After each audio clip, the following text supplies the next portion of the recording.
J'ai décidé d'investir dans l'agriculture de précision avec Ravillon parce qu'ils étaient revendeurs Trimble et étant concessionnaire des tracteurs qu'on a sur l'exploitation, c'était plus pratique pour la mise en route et le suivi régulier. On avait un changement de semis de betterave à réaliser, de passer de 12 à 18 rayons. L'agriculture de précision, on en parlait depuis quelques temps et ça m'intéressait de pouvoir en profiter. Gain de temps dans une première approche et puis gain d'intrants. Parce que ça m'intéresse, la technique m'intéresse. J'ai étudié tout ce qui se faisait au niveau local comme équipementier et ce qui m'a plu par rapport aux établissements Ravillon, c'est leur réseau de balises RTK qui couvre quasiment le département. J'ai trouvé que c'était le matériel le plus performant qui était proposé et le plus accessible et le plus simple d'utilisation. Dernièrement, quand j'ai changé de tracteur agricole, la question ne s'est même pas posée. Je suis parti directement sur le produit GPS Trimble. C'est que les établissements Ravillon se sont dotés d'armes pour nous convaincre de faire ce choix-là, en mettant des antennes et des balises, en balisant le terrain dans notre secteur.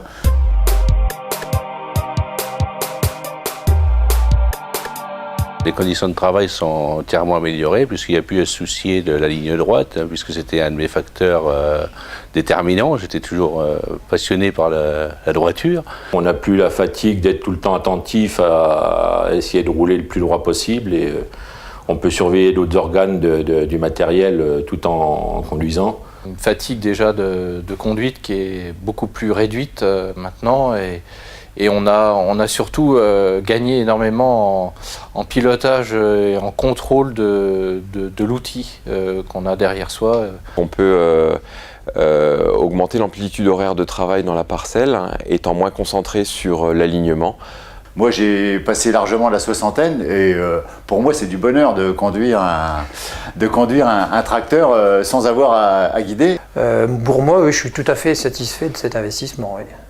Au départ, la mise en place, ça peut paraître un petit peu fastidieux de prendre en main la console, de s'approprier les commandes.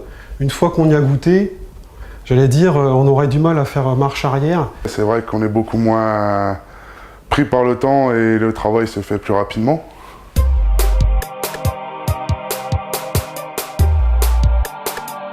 On a une bonne précision avec justement le RTK qui apporte une précision de l'ordre de 2 à 3 cm.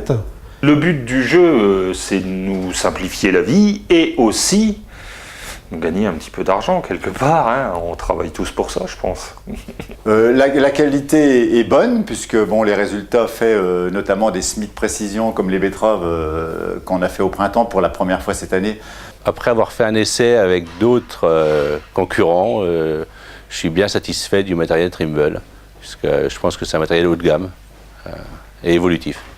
C'est de la machine qui est très précise et puis très fiable et très facile à se mettre en main.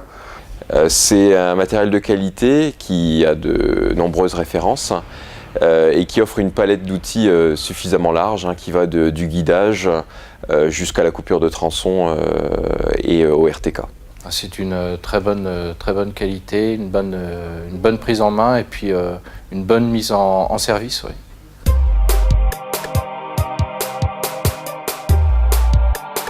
C'est indispensable d'avoir une mise au point sur l'utilisation, puisqu'on utilise le matériel à, je vais dire, 10-15% de sa capacité.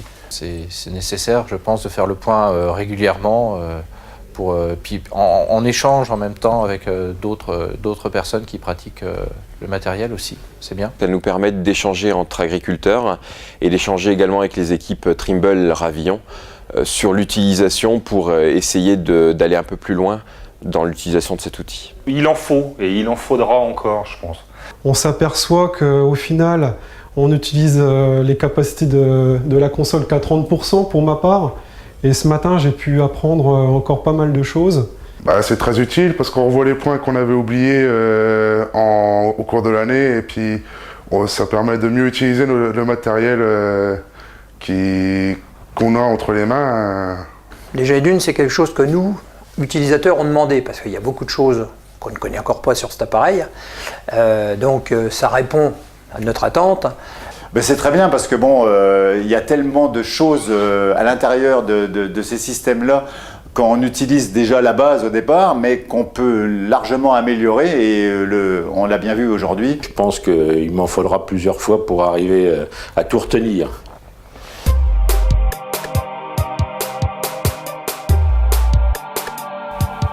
Alors, il faut toujours être capable de faire marche arrière si jamais le matériel tombe en panne, mais bon, effectivement, c'est bien de pouvoir connaître les deux. J'ai qu'un seul tracteur d'équipé, mais je me vois pas repartir sans l'équipement, c'est inconcevable. Ah bah, je pense que ça serait très difficile et que les ouvriers feraient la gueule, ceux qui l'ont.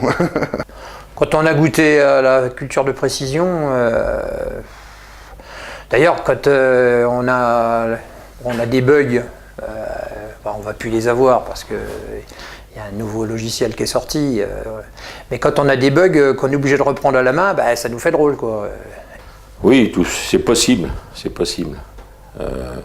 Moi j'ai la passion de ce que je fais, j'aime bien que ce soit carré et droit. Je pense que si on me privait de ce matériel-là spécifique, ça ne m'empêcherait pas de continuer à travailler. Mais faire marche arrière, je ne vois pas le but non plus. C'est juste une question, mais je ne pense pas que ce soit à l'ordre du jour. Ah, pas du tout. Et la preuve, j'ai acheté une deuxième console donc au début d'année. Je suis en train de faire équiper ma moissonneuse pour avoir aussi la simplicité du travail. Non, impossible parce qu'on a pris des habitudes qui nous permettent d'aller plus loin dans certaines pratiques. Si on était obligé, on le ferait. Si jamais le produit qu'on a tombait en panne, on saurait s'en passer parce qu'on ferait notre travail quand même. Mais je crois que très très vite, on demanderait à ce que ça soit résolu et qu'on puisse s'en servir. Je crois que c'est une évolution dans le monde de l'agriculture qui n'est pas gratuite, hein, c'est un coût, mais c'est un coût technique, c'est un coût de confort. Et je pense que ça fait partie de l'évolution de l'agriculture et du métier d'agriculteur.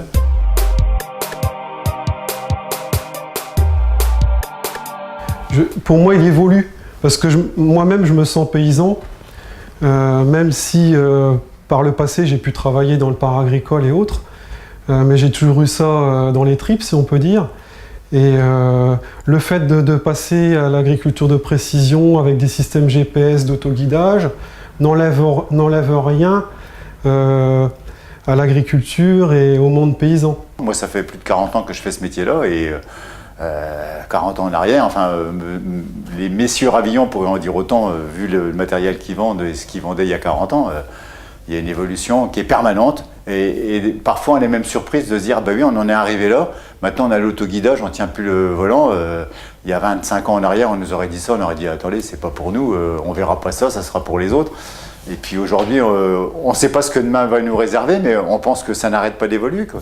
Ça sera peut-être un chauffeur pour 2 tracteurs, ça sera peut-être un pilote qui sera plus dans le tracteur pour 2 ou 3 tracteurs, je ne sais pas. On peut tout imaginer maintenant, tout paraît possible, quoi. Je suis arrivé presque au bout de ma passion parce que je vais être en retraite un de ces jours, mais je suis toujours aussi passionné, oui. Et chaque année nous apporte de nouvelles surprises au point de vue météo, au point de vue technologie et au point de vue variétal, puisqu'on est toujours sollicité de tous les côtés pour essayer d'améliorer les rendements.